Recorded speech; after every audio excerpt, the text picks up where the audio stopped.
Good morning, everybody. Welcome back to Cure for the Common Game. To deck number 257.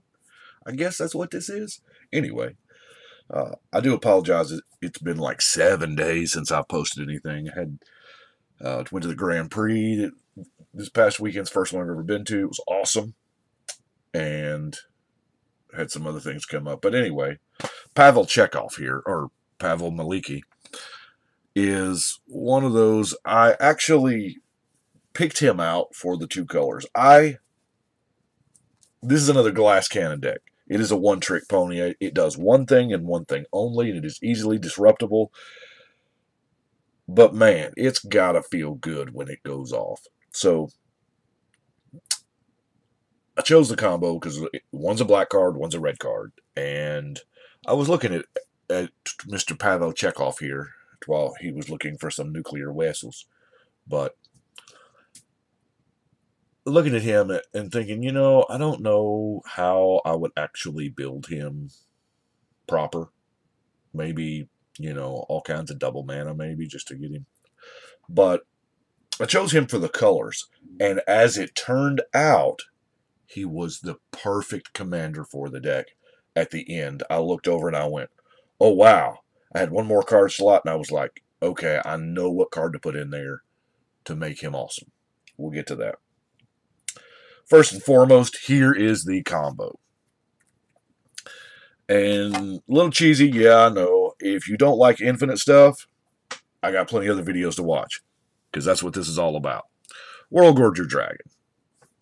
7 mana, 7/7 flying trample. Your drawback is, for that awesome rate, is he comes into play, all your stuff goes. But when he leaves play, all your stuff comes back. So, you do whatever you got to do. Where's my...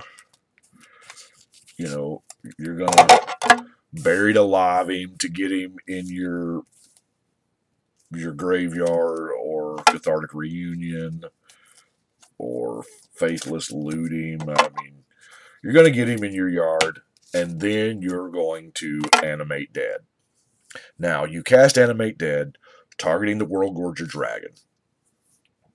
The World Gorger Dragon comes into play, exiles all your stuff, including animate dead, but animate's dead clause says when it goes, the creature goes. So all your permanents, all your non-World Gorger Dragon permanents go away. Because Animate Dead becomes unattached to the World Gorger Dragon, the World Gorger Dragon dies. As soon as it dies, everything comes back. Animate Dead comes back, and you're going to target the World Gorger Dragon now in your graveyard. Bam, the World Gorger Dragon comes into play. Everything goes out again. Now, what you're doing, yeah, it is a loop, but you have a chance to tap permanents in there. So, before we get to the tapping of the permanents, World Gorger Dragon is just one card, but Animate Dead does have several versions. There's Animate Dead, there's Dance of the Dead, and then there is Necromancy. Now, the ones that they've done since then are worded a little funky, so that they don't quite work. But, so we got this loop. We got this loop going. World Gorger Dragon's coming in, all my stuff's blinking, essentially blinking. And every time they come in, because when permanents come into play, they come into play untapped, unless, they say that. So, what we're going to do is, some of these are fun, some of these are my personal favorite comes into play with 3 counters. You take 2 of them off. Actually, you can take all 3 of them off, because you don't have to, it still be a 1/1. Comes into play, pink, pink, pink, out, in, pink, pink, pink. Yeah, that's kind of fun.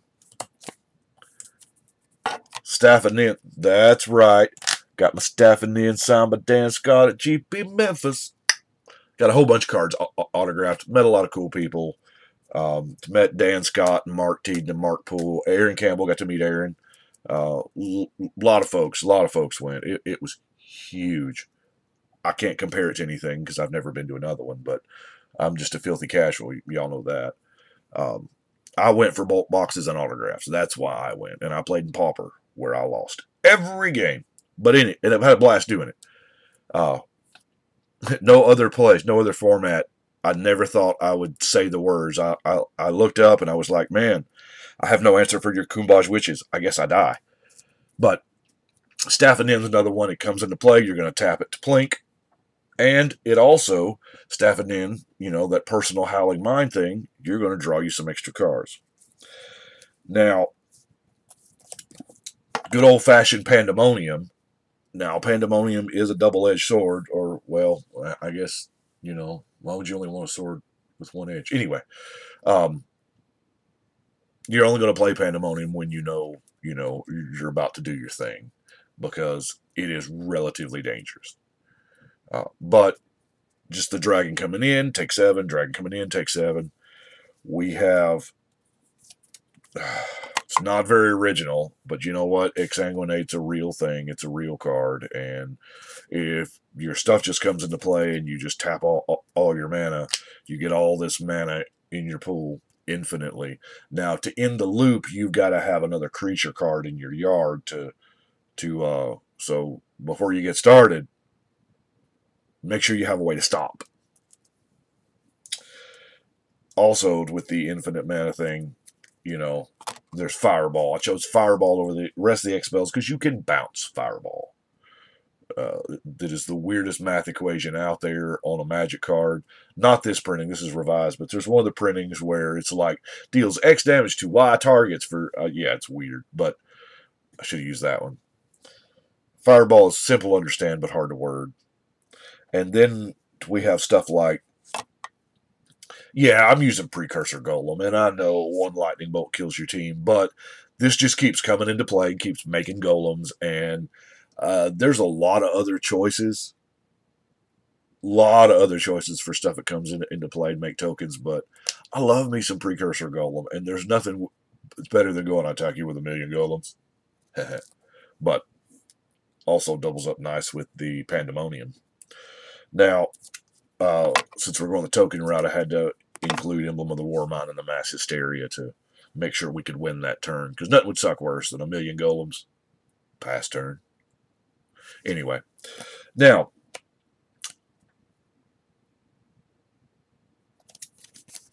Whisper Silk Cloak was the last card I added to the deck, and I had got everything done, and I was like, whoa, with infinite mana, Ensign Pavel there has double costed granted fire breathing, but what if I could make him unblockable? I could just get a commander win off somebody. So that's cool. Granted, you're only taking out one person. Now, we got to have us some card draw. So I did Sign in Blood because my mother-in-law wouldn't forgive me if I did a black deck with card draw and didn't use Sign in Blood. And it's pretty efficient, 2 cards for 2 black. I'm not going to worry about the life because, if we start with 40, I don't care. Not in this format. Oh, and by the way, to my mother-in-law, I think she has a list of people that she has actually killed with Sign in Blood. Yeah. What life are you at? Oh, you're at 2? Hate hearing that. Phyrexian Arena is, of course, good old dependable card draw, the personal Howling Mine. Siphon Mine, of course, is a one-shot deal, but it is better the bigger the game. We typically play over at his house. We're going to have 5-6 people, so for 4 mana to draw 4 or 5 cards is pretty sweet. We have Read the Bones, which is amazing. Scry 2, draw 2. Oh, man, it's amazing. Ambition's Cost. Apparently the same exact card as Ancient Cravings, but not the same rarity. It's whatever. 4 for 3 is amazing. Dims Harmonize kind of rates, but I mean, yeah, you take a bolt for doing it, but like I said, we don't care. We do have a Worldgorger Dragon, which tends to be pretty dang expensive. So let's go through some of our ramp. Well, actually, we have a ton of ramp. Got ourselves a Soul Ring. Of course, y'all know Living the Dream is turn one Soul Ring into something. Either a Felwar Stone, a Rakdos Signet. What are the two cool 2-drops we got here? Cold Steel Heart's pretty good. Tried to use as many. I've got some colorless ramp and some color fixing ramp. You know, because black and red. I mean, our Wincon's a giant 7-mana dragon, so the Burnished Heart I have with the ramp because that's exactly what he is.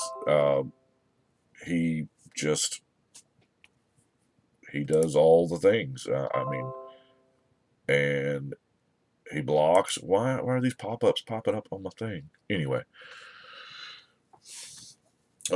we have the Vanefire Border Post, the Monument, of course. Now, I love Commander Sphere. It is great early when you need color fixing. You draw it late. It's a card draw spell. I mean, it's beautiful. Darksteel Ingot, of course. The pair of diamonds, the Charcoal Diamond and the Fire Diamond. Worn Power Stone. Hedron Archive, and Sisei's Ring. Now, I also have the Dark Ritual because, you know, it's a one-shot deal, yeah, but it is kind of cool. And I had this Dark Ritual out because Ken Meyer Jr. was there. I don't think I got anything autographed by him. I don't know. It was just a weird circumstance. Him and Douglas Sheeler, I didn't get anything autographed by. But I had it out. And I was like, hey, this works. And, of course, our Sad Robot, which this version, we're all used to calling him Sad Robot, but this one, I guess his head's down, so that makes, but we get Sad Robot from the original printing, which was an invitational card. I won't get into that. Now, we ain't got a lot of dudes. We really, really don't. You got the ones that we saw. Of course, we have Ravenous Chupacabra and the Shriekmaw, the Chuppa thingy. And because if you start your blink and you get these out, if you cannot get there with your WinCon or whatever, if you are forced to have to do it, and you've got your Shriekmaw and your Chuppa thingy to just kill every creature on the board.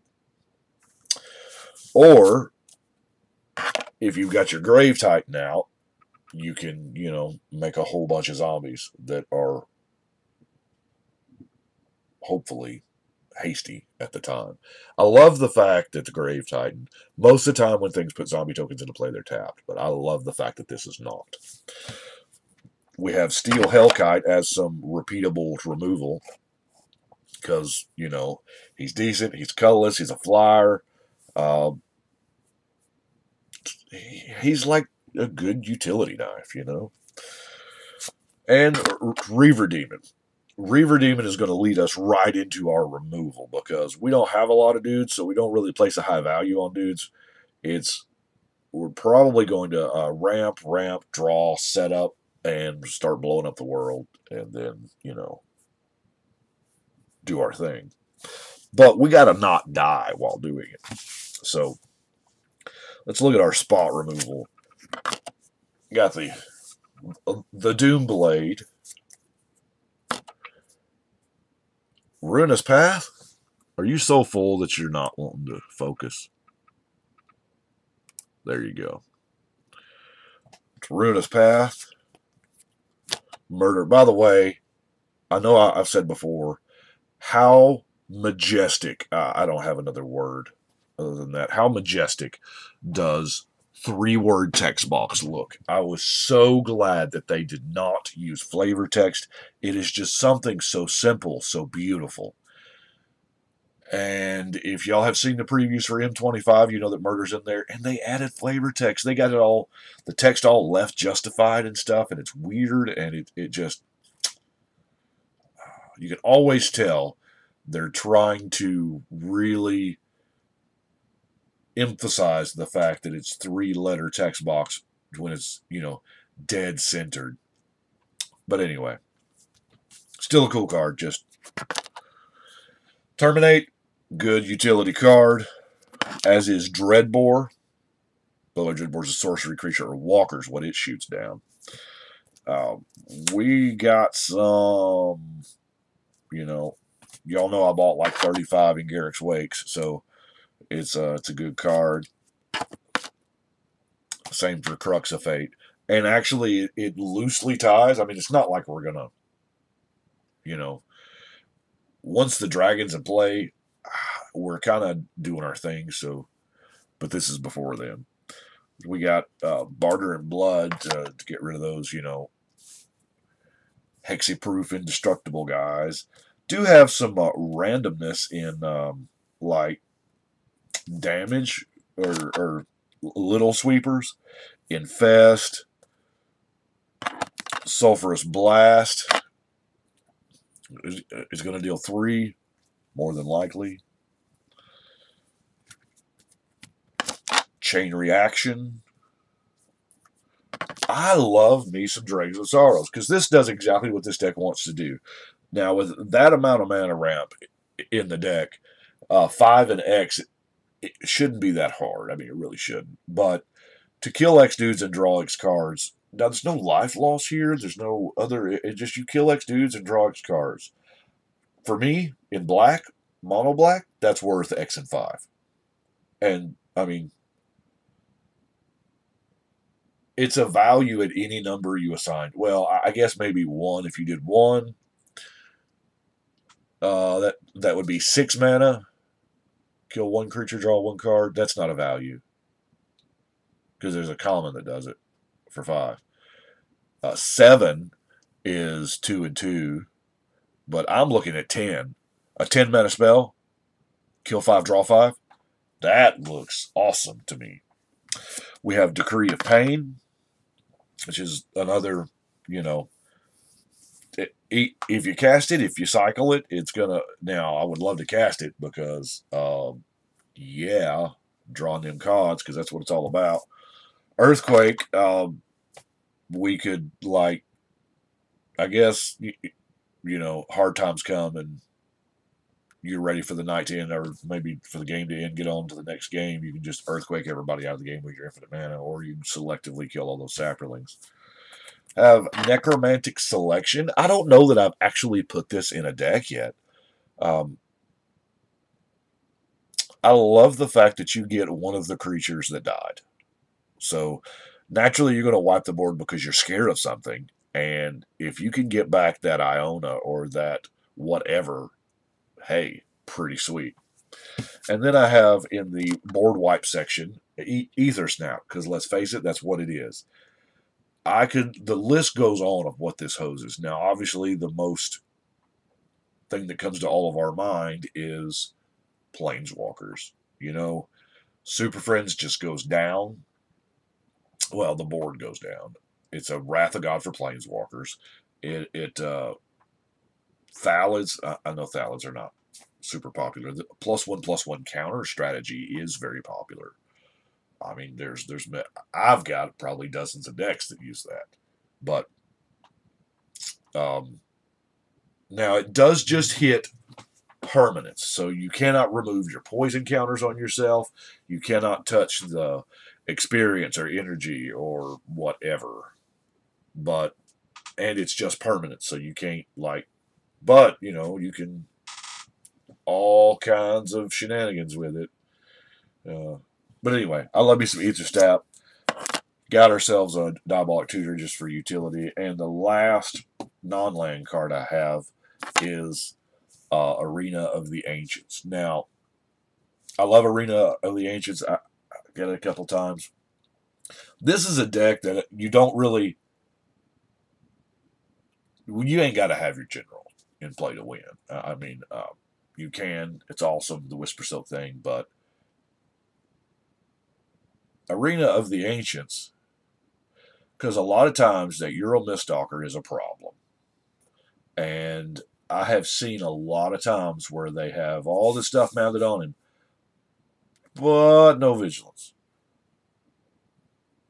Or the fact that this just taps them all anyway, doesn't target, and it's really, really good against Voltron commanders, obviously. Or heaven forbid somebody be playing Captain Sisay. Oh man, that's like a feel bad level I wouldn't even want to do. But anyway, that is what I have got. I can't see any lands here that stick out. There's the usual suspects, but also, hashtag Rose Passive. Anyway, that is what I have got. I do appreciate y'all watching. Y'all let me know what you think. But right now, we're going to shuffle and cut.